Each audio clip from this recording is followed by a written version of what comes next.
اپنی زندگی میں مقاصد کا تعین کریں. پھر یہ ڈپریشن، یہ ٹینشن، یہ ساری چیزیں آپ کوئی ارادہ تو کریں نا، کچھ تو کریں. صحیح بخاری میں حدیث ہے، ایک بوڑھی اماں کچھ نہیں کرتی تھی، بس مسجد نبوی میں جھاڑو دیتی تھی. مسجد میں دیتے ہیں ویسے مسجد میں جھاڑو کہ امام صاحب پہ تنقید کرتے ہیں، مولوی صاحب صفائی کرایا کرو، تو سا کہڑا آپ کرنی ہوندی، بالا کو ہی کرانی ہوندی. تو مولوی صاحب کو بھی چاہیے کبھی کبھی ان سے کہہ دیں کہ ٹھیک ہے صاحب بالا کو کرا دینا ہے، کلو جا کے کرو بالا نو، بھلا تہاڈی منڈے نے موبائل چھڈ کے. تو اتنی کوئی استاد کی مانتے ہیں. مسجد کی صفائی ایک بڑا کام ہے. اٹھ فریدا ستیا جھاڑو دے مسیت، اوے تو ستا ہے رب جاگدا تیری ڈاڈے نال پریت.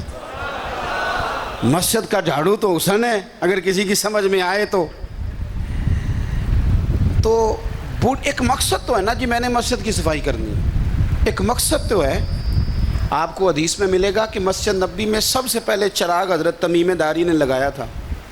حضرت تمیم داری رضی اللہ تعالیٰ عنہ صحابی چراغ جلایا تھا.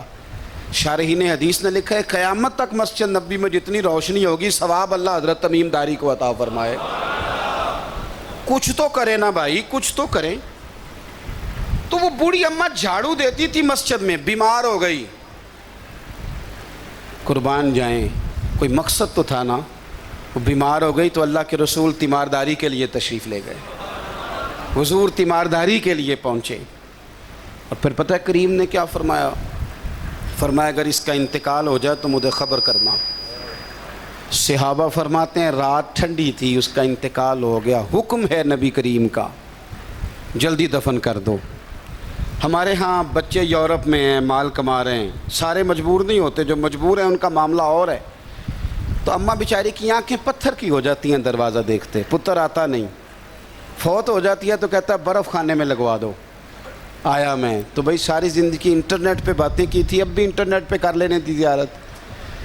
حضور کا حکم ہے جلدی دفن کرنے کا. تو صحابہ کہتے ہیں ہم نے حضور کو تکلیف دینا مناسب نہ جانا، دفن کر دیا. کرتی کیا تھی؟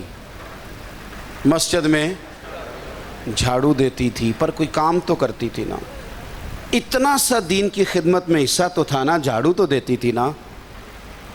حضور صبح تشریف لائے تو سارا کچھ جاننے والے محبوب فرمانے لگے مجھے خبر کیوں نہیں کی؟ یا رسول اللہ رات تھی، بتانا مناسب نہیں سمجھا. تو فرمایا میرے کریم نے دیکھو ساری دنیا گنبد خضرا پہ جائے. حضور فرمانے لگے مجھے بتاؤ اس کی قبر کہاں ہے؟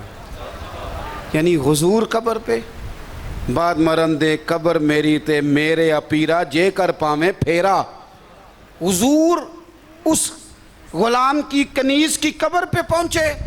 ویسے دوسرا جنازہ جائز نہیں، صرف اس صورت میں جائز ہے جب وارثوں نے نہ پڑھا ہو.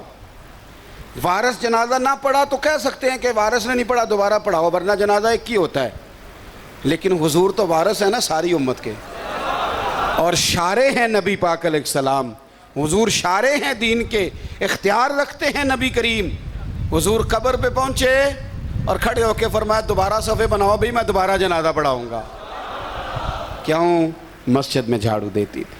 اپنے آپ کو بیکار نہ سمجھیں، بیکار نہ رکھیں.